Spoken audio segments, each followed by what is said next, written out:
Praise the lord. యేసు రక్తమే జయము. మన రక్షకుడు మన విమోచకుడైన యేసుక్రీస్తు పరిశుద్ధ నామములో అందరికీ వందనాలు.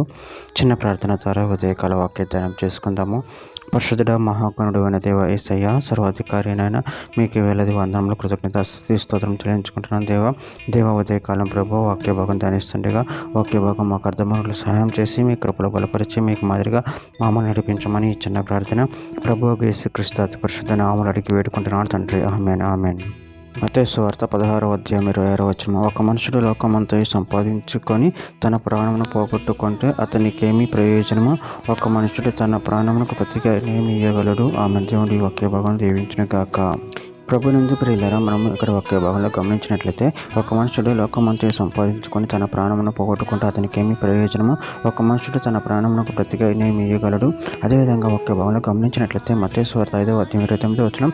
నీ కోడికన్ను నిన్ను అభ్యంతరపరిచిన ఎడల దాన్ని పెరికి నీ యొద్ద నుండి పారవేయము. నీ దేహమంతా నరకములో పడవేయబడకుండా నీ అవయవంలో నీ ఒకటి నశించుట నీకు ప్రయోజనకరం కదా. యోబు గ్రంథం 2వ అధ్యాయం 4వ వచనం. అపవాది చర్మం కాపాడుకున్నట్టుకే చర్మమును తన ప్రాణమును కాపాడుకున్నట్టుకే తనకు కలిగినది యావత్తును నరుడు ఇచ్చిన కదా.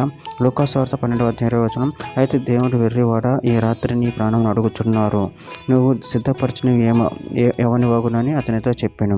సామెతల గ్రంథం 3వ అధ్యాయం 14వ వచనం. వెండి సంపాదించుట కంటే జ్ఞానం సంపాదించుట మేలు, అపరించి సంపాదించుట కంటే జ్ఞాన లాభం నందుట మేలు.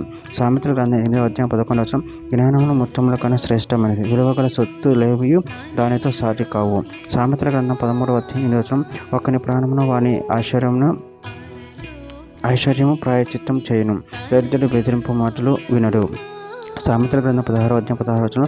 అపరిచిని సంపాదించుట కంటే జ్ఞానం సంపాదించుట ఎంతో శ్రేష్టము, వెండిని సంపాదించుట కంటే తెలివిని సంపాదించుట ఎంతో మేలు. సామెతల గ్రంథం 19వ అధ్యాయం 1వ వచనం. బుద్ధిహీనుడు తన పెదవులతో మూర్ఖంగా మాట్లాడు, వానికంటే యథార్థంగా ప్రవర్తించు దరిద్రుడే శ్రేష్ఠుడు. సామెతల గ్రంథం 19వ అధ్యాయం 16వ వచనం.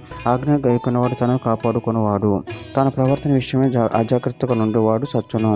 సామెతల గ్రంథం 23వ అధ్యాయం 23వ వచనం. సత్యం నమ్మివేక దాన్ని కొనియించుకునము, జ్ఞానమును ఉపదేశమును వివేకమును కొనియించుకునము. చివరిగా ఒక మాట. ఫిలిప్పీయులకు రాసిన పత్రిక 3వ అధ్యాయం 7వ వచనం. ఆయనను ఏవేవి నాకు లాభకరములై ఉండేనో వాటిని క్రీస్తు నిమిత్తము నష్టముగా ఎంచుకొంటిని. ఆమె దేవుడి వాక్య భాగం దీవించిన కాక చిన్న ప్రార్థన చేసుకుందాము. పరిశుద్ధుడ మహాగణుడు అయిన దేవ యేసయ్య, నాయన మీరు ఇచ్చిన వాక్యదానం ప్రభావం కృతజ్ఞతలు చెల్లించుకుంటూ ప్రభావ నీ ఆజ్ఞలు కైకొని నీ యందు భయభక్తులు కలిగి జీవించేవారు శక్తిని బలాన్ని మాకు అనుగ్రహించి మీ ప్రేమ కృపలో బలపరిచి స్థిరపరచమని చిన్న ప్రార్థన యేసు నామములో అడిగి వేడుకుంటున్నాను తండ్రి. ఆమేన్.